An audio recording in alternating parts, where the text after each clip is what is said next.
these attacks come amid a critical juncture for Ukraine.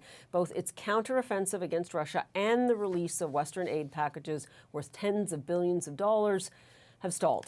Now a brutal winter lies ahead for all. This graph shows the amount of foreign aid Ukraine has received by month. I mean, you can see for yourself there, right? Support has tapered off since this time last year.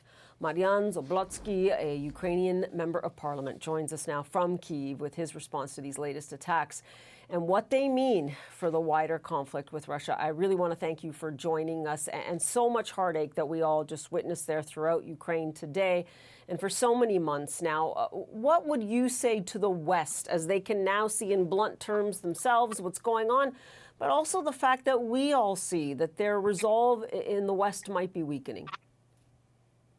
Well, first of all, we are extremely grateful for the foreign aid provided to us right now. Yesterday, we were at the attack of 122 missiles.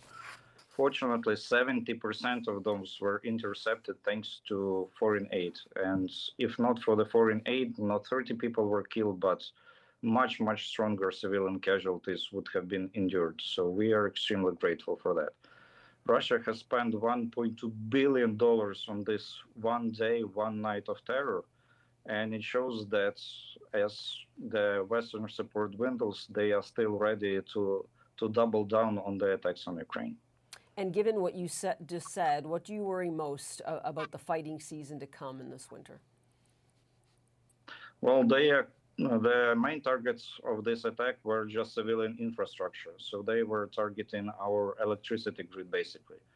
Of course, electricity grid has nothing to do with anything related to the front line. This is a terror tactics, and they specifically choose times and days of the attack, to provide increased stress for Ukrainians. And it is extremely stressful. Trust me, when you hear supersonic missiles, even when they are intercepted by Patriots, it's heard by miles, and the walls are shaking in every building inside Kyiv. Yeah, and important to note that there was a maternity hospital that had to be evacuated as they were hearing those missiles and drones overhead.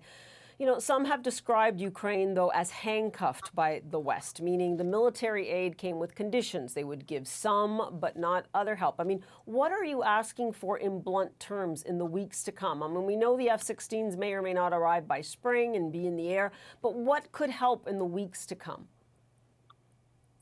Well, first of all, we are extremely grateful for what already has been received. Again, 70% of what Russia fired has been intercepted and countless lives were saved.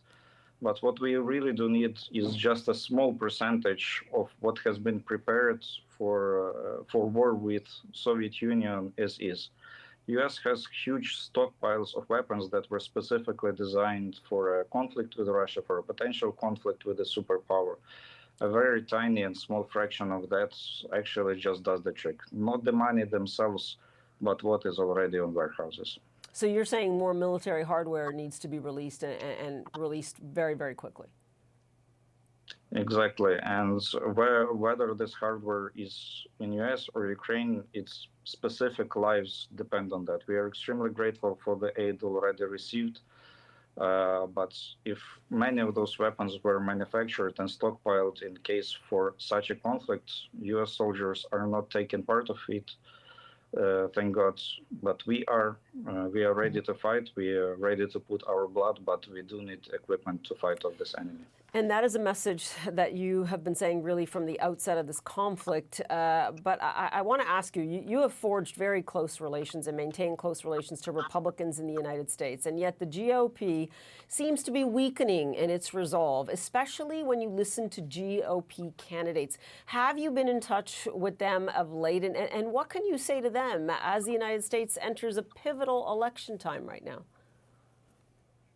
Well, we really do not want to interfere in any U.S. politics, but I do know from my experience that vast majority of Republicans are very tough on foreign policy. I myself am a huge Ronald Reagan fan.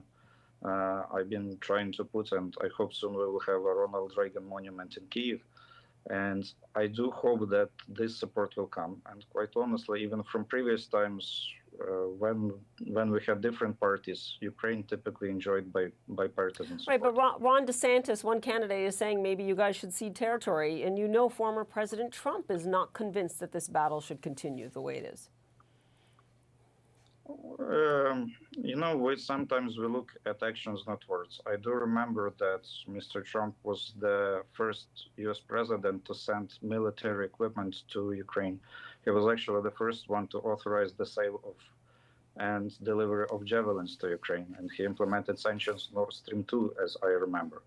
So at the time when it came to actions, he was positive towards Ukraine, and I hope that will still stand. Mm-hmm. Actions, not words.